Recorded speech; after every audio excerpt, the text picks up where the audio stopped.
আসসালামু আলাইকুম। সবাই কেমন আছেন? আশা করি সবাই ভালো আছেন। স্বাদ ও স্বাদের গল্পের সাথে আবারও আসলাম স্বাদ ও লাবণ্যময় মজাদার খাবার নিয়ে। আজকের খাবার থাকতেছে সবার পছন্দ দেখার জন্য সাথেই থাকুন। তো নিয়ে আসলাম চিকেন ললিপপ বানাবো আর হলো রোস্টেড ভেজিটেবল। তার জন্য করে আমি এখানে রোস্টেড ভেজিটেবলের জন্য সবজি নিচ্ছি অ্যান্ড চিকেন নিচ্ছি। তো চিকেনটাকে এখন মাখানোর জন্য আমার কী কী লাগতেছে সেটা দেখাবো। তো চিকেনে আমি দিয়ে দিচ্ছি লবণ, সাথে আছে আদা বাটা 1 চা চামচ, রসুন বাটা, আমি ওয়েস্টার সস দিচ্ছি পরিমাণ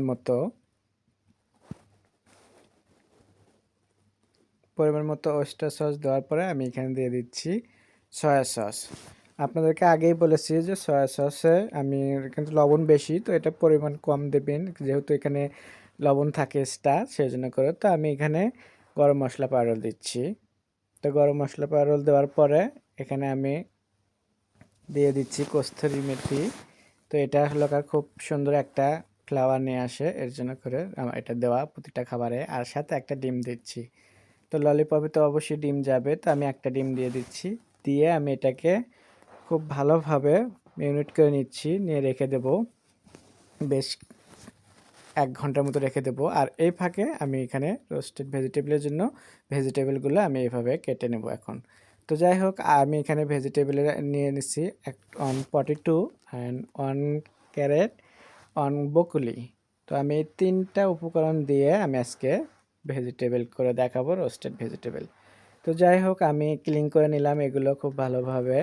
নিয়ে আমি এখন এটাকে কেটে নিচ্ছি সুন্দরভাবে। আমি একটু তেড়ছে করে ডিজাইন করে কেটে নিচ্ছি। তো আপনারা চাইলে আপনি এমনিও নরমালি কেটে নিতে পারেন। তো আমি একটু তেড়ছে করে নিচ্ছি।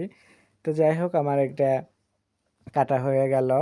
দেখাচ্ছি, এখন দেখতেই পারছেন আমি একটু মোটা সাইজ নিছি আর হলো তেড়ছে করে। তো এগুলো নেওয়ার পর কাটা হওয়ার পরে এখন আমি ভালোভাবে এটাকে ধুয়ে নিচ্ছি। ওইদিকে আমার কিন্তু পানি চুলের উপর বয়েল দেওয়া আছে। তো এটা ধোয়ার পরে আমি গরম পানির মধ্যে এটা দিয়ে আমি হাফ বয়েল করে নেব এখন। তো আমি চলে যাচ্ছি চুলোতে।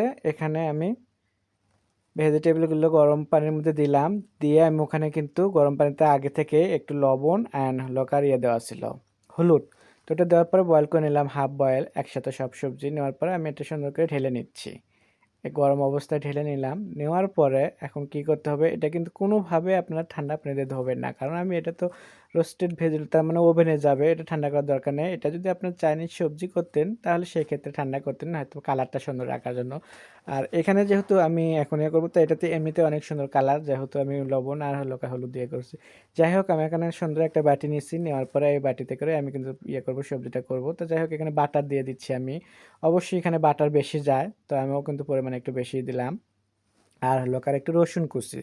তো রসুন কুচিটা দেবেন যখন বাটারে এটা পুড়ে, রসুনটা পুড়ে সুন্দর একটা স্মেল আসবে সেজন্য করে। তো যাই হোক, আমি এখানে দেওয়ার পরে এখানে লবণ দিচ্ছি না আমি স্টার, যেহেতু আমি লবণ দিয়েই সিদ্ধ করে নিচ্ছি। তো রসুন কুচিটা আমি উপর দিয়ে আবারও দিয়ে দিচ্ছি, আর দিয়ে দিচ্ছি গোলমরিচ পাউডার। তো গোলমরিচ পাউডারটা দেওয়ার পরে আমি আবার একটু এখানে কস্তুরি মেথি দেবো। এই সামান্য উপকরণ দিয়ে আজকে আপনাদের মজাদার একটা নাস্তা ডিনারের খাবার তৈরি করে দেখাবো।